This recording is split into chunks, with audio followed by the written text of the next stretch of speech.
averaged 8,250 last week. And so that's just paramount to helping us keep people safe. Can't thank the people enough who came out and were being tested as I talked to them.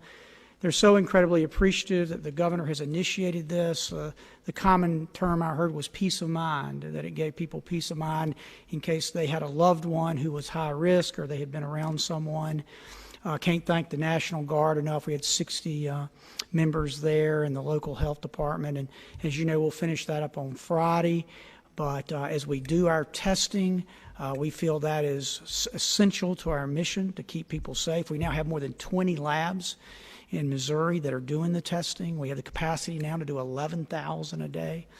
And so, again, just our essential mission every day we get up in all things and all ways, and in social distancing, is to keep people safe. So, be glad to answer any questions, Kelly.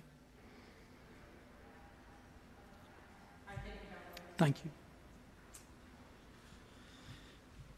All right, again, thanks everybody for being here. Let me start off. We're going to talk about the civil unrest today.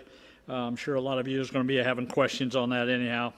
Let me just start off with George Floyd again. Let me also start off with a retired St. Louis police officer that was killed by looters for working at a pawn shop. Let me also start off about 4 law enforcement officers that were shot last night, along with a number of other people that were shot last night across the state of Missouri. We have to change our ways of this society. George Floyd should have never died the way he died. He should not. It wasn't acceptable for what the officers done, and they need to be held accountable for that, is what happened. Nor should that retired police officer that died last night. The people that shot him should be accountable. And no, they're not protesters. They're criminals and they're thugs. And they need to be held accountable. And hopefully they get hunted down for the people that done that for last night. Because it has nothing to do with protesting, has nothing to do with George Floyd. It has to do with criminal behavior. Today I went to St. Louis, unannounced, not up there for the media's sake, for I wanted to go up there as governor, and I wanted to talk to the people I knew that was on the ground that I built relationships with since I've been governor. Part of that was the clergy leaders in that region. Many of them were there. There was legislators there, senators, representatives were there that I wanted to talk to. Chief Hayden was there at the conversation. Members of the Urban League, I went to the Urban League, talked to them, and said we've got to find a solution to the behavior that's going on in the state of Missouri. It has to stop. And there has to be a difference between protesters being legally out there protesting and criminals disguised under the umbrella of a protest. Has got to stop. Everyone has a right to peacefully protest. Nonviolent protest, I might add. I've called out the National Guard, and we're going to strengthen up the National Guard. And we're not going to have police officers. We're not going to have citizens of Missouri being shot in our streets in this state. And we're going to put an end to it. With whatever forces I have as governor of the state of Missouri, whether that's every member of the Highway Patrol, whether it's every member of the National Guard, I will call them all out to stop the violence in this state. We're not going to burn people's businesses down. We're not going to be shooting innocent people under the umbrella of a protest. The people that want to protest, they need to protest. And when that protest is over, they need to go home.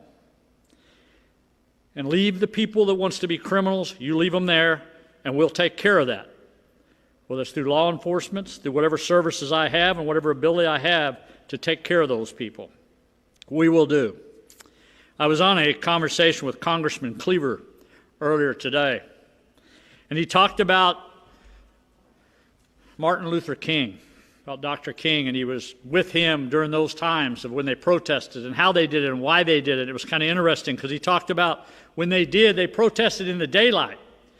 They wanted people to see them. They wanted people, the media, to know they were out there. And they wanted to have a march. They didn't hide under the darkness, under the covers of darkness to commit crimes. They did not. And this needs to come to an end.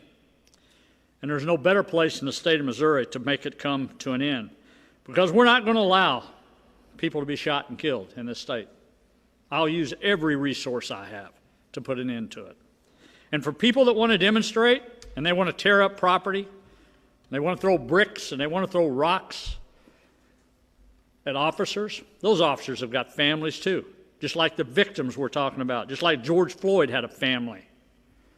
But law and order has to take place in this country for us all to survive. And we will commit to the local law enforcement. I will give them all the resources I can possibly give them as a state, from the governor of the state of Missouri. I will do that because I'm not going to put up with total chaos in this state. We're better than that. We're better than that as citizens of Missouri. And we all need to take a little accountability. And I don't care whether you're an elected official, whether you're an everyday citizen, whether you're mom, whether you're grandma, whoever you might be. You need to start standing up and protecting one another and not engage and not trying to create chaos and commit criminal activities. And they're really trying to change a cause that definitely needs to be changed. Things need to be done different in society. We need to address issues that the African American community have, but not through violence, not through what we're seeing out there on the streets. I've instructed General Compton, who's traveled with me and been in contact with him all over the weekend, to call out the Guard. And we'll call up the Guard. We'll call up over 1,000 troops that we'll be calling up for duty.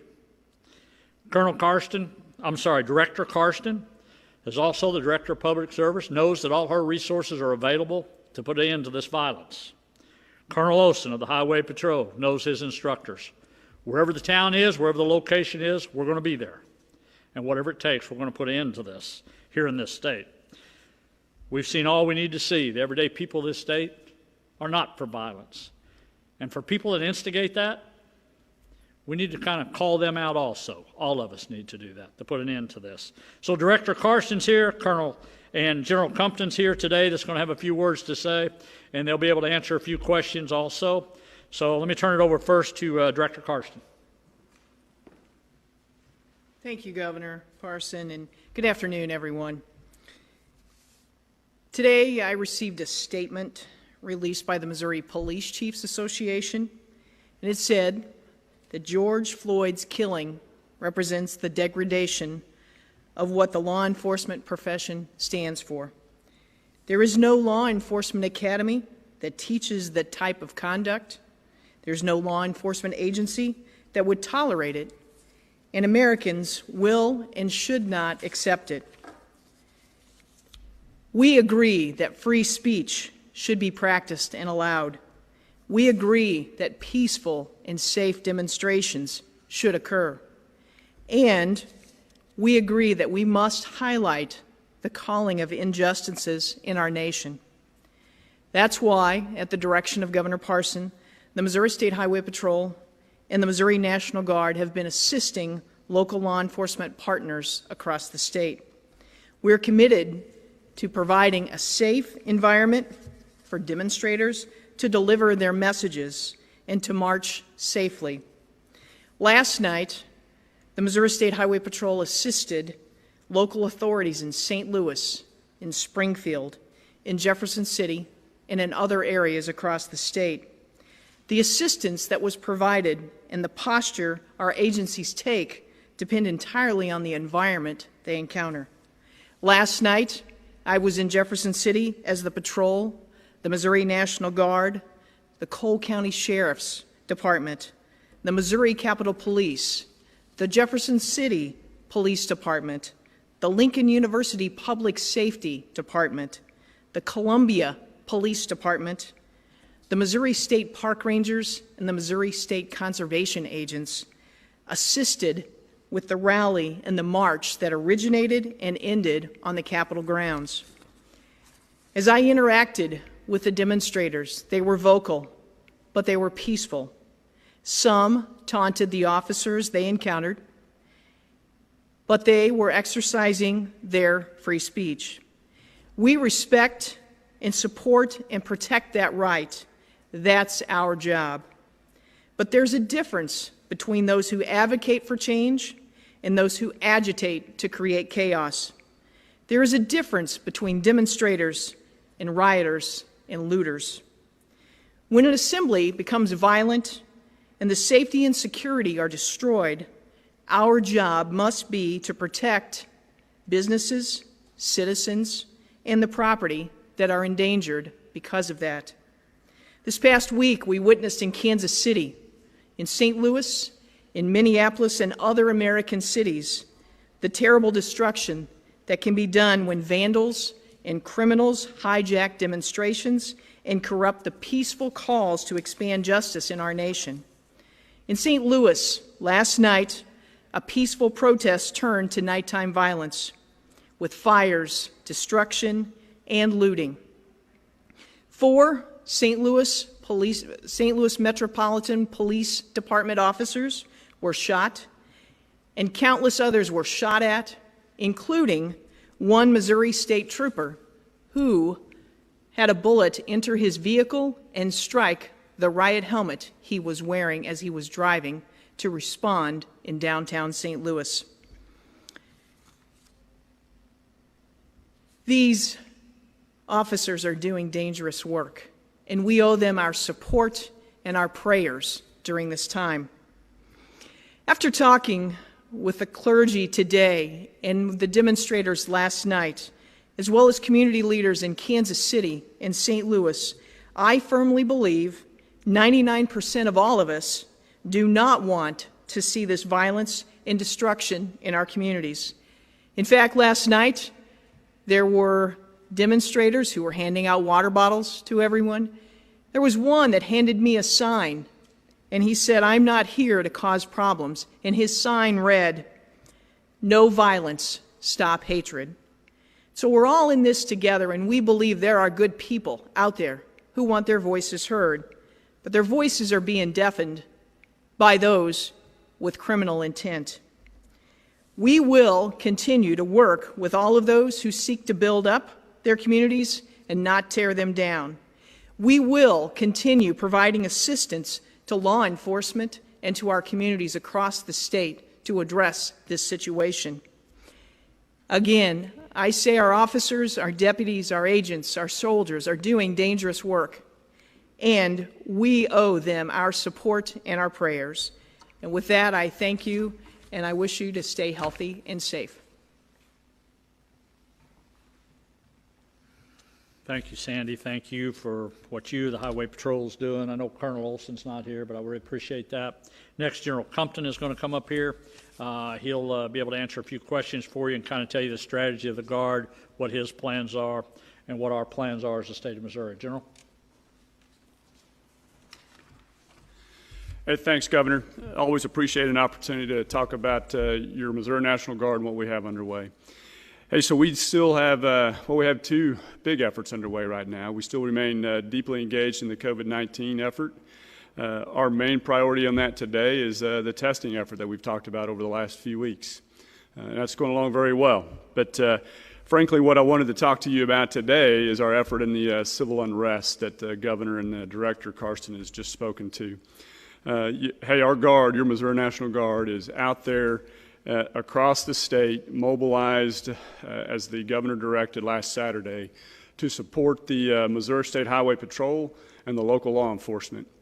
Missouri citizens can feel very good that your Guard is out providing a unified and coordinated response to ensure, as the Director spoke to, peaceful, nonviolent protest.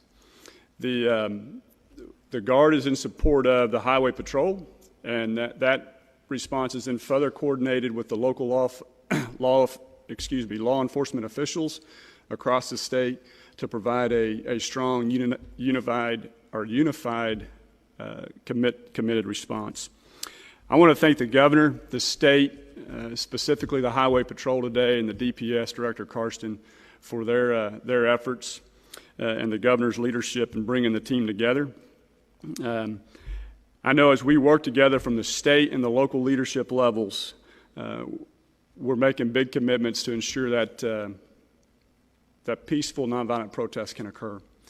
But we're going to protect the safety of Missourians and the property, and we'll come through this stronger together, taking care of each other. As always, show me strong. Thank you. Thank you, General. I know we're doing this a little bit. If you ask questions of the General or the Director, we'll be glad to switch back and forth a little bit today on that. The other thing I do want to mention, when I did have the meetings in St. Louis, we did meet with some of the young activists that was up there. I did agree to sit down with them and have some meetings with them about trying to see how we move forward. We'll set that up so you all can hold me to that I agreed to do that today up there. I also talked to the senators and some at the Urban League, wanted to be able to have a roundtable discussion to talk about real policy change, to do some things, that we will plan to do that. I will committed to that today, and we'll do that to meet those commitments that I agreed to today. So with that, Kelly, we'll go to questions.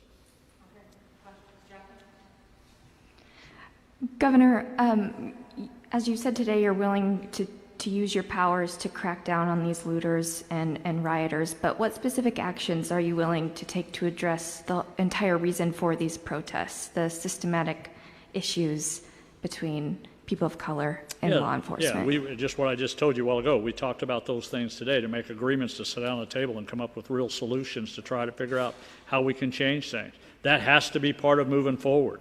It has to. But you have to do two things. One, you got to stop the criminal activity first before you do anything, and then you're going to have to sit down there and find a plan that everybody's sitting at the table and has input into to see how we change society. And I'll make a perfect example of that. Since I've been governor, there's over 31,000 people that was incarcerated in Missouri prisons. Today there's like a little over 25 to 26,000 because of reforms we've done. A lot of that was African American that was in there, or African American women that were in there, making real changes that make a difference. And again, that goes back to working with some of the African American community in St. Louis. We'll continue to do that. You got to keep doing it. This is not going to be a simple solution. When you sat down with the young activists today, did you come up with any solutions? Did you talk about any policy changes specifically? You know, right now, no, we did not. We agreed to sit down at a table to have a meeting to come up with a plan of how we're going to address things and issue. Right now, the one thing we all agree on, you got to stop the violence.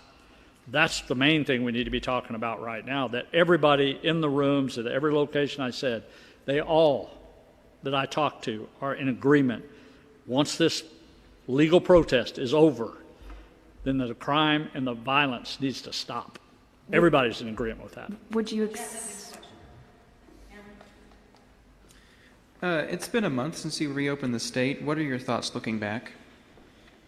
Yeah, I think it's good. I think we're trying to move forward. You know, which is a good point. You know, one of the things we also talked about up there today, the clergy, that some of them, one of the bishops up there, I believe, was very concerned that people were forgetting about COVID-19 with everything else that was going on. COVID-19 is still out there, still concerns about it. Even all these groups you're having right now. That ought to be a focus that we should all be talking about, the risks that we still have. COVID-19 is still out there, and we got to deal with it. So there's definitely a risk when these protesters are out there in a close area they're at. You know, it's still there. We got to deal with it. So I would ask everybody to kind of keep that in mind moving forward. And again, we're going to do everything within our powers that we can to make sure people get tested, to make sure people are aware of that. I keep saying that all the time. So, but good question. Governor Parson, what's your message to the people that you call the thugs, the looters in St. Louis? What's your message to get to them? Well, they're criminals. They need to be held accountable for it. Just like that police officer in Minnesota. He needs to be held accountable for his act. You don't get to go out and commit crime because you're upset at something. You know, if you take away the rule of law for all of us, you know, our society will fold in a second if you don't keep law and order in there, and you have to do that, you know. So all I'm telling you, you know, looters and criminals, you know, you get what you deserve sometimes, and I hope they get caught, and I hope they're prosecuted, and nobody makes excuses for them. And especially, I would say this on my own self, this is me personally talking, if you're from out of state and you're coming to this state to commit crimes, I hope if there's any way to throw the book at them, we throw the book at them. They ought to be prosecuted to the highest elements of the law. Governor, do we know any more about the source of these attacks? Some people feel that this is more orchestrated than random. Is there something or a source for where this is coming from? Yeah, much more, much more. I think if you go back to the Ferguson riots, a totally different game plan that was taking place then versus today. This is much more organized, and I'm sure we're looking at that now. I know the FBI is looking into it. We're looking at it on the state level. through all the resources we have. But this is organized crime is what it is. And when all of a sudden you've seen pallets of bricks show up or pallets of blocks that show up, you're having a strategy where dumpsters are, where you pull them out and you set them on fire. They know to try to burn police cars because it gets more of the media coverage on that. And their main focus is try to get to the police stations or the law so they can disrupt the services there. So, yeah, this is an organized effort. I mean, they have a plan of how they do sweeps. They have a plan of how they attack police officers. This is totally organized. This is not like it was in Ferguson 4 or 5 years ago. Director Parson?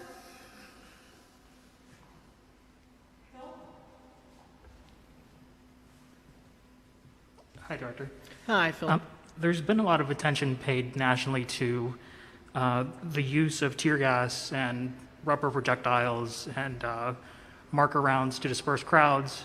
In some cases, they've hit people in doorways, in their homes, things like that. Can you kind of talk about what how are those decisions made of when and how to disperse crowds or how to deploy those type of tools? Those are made by commanders on the scene.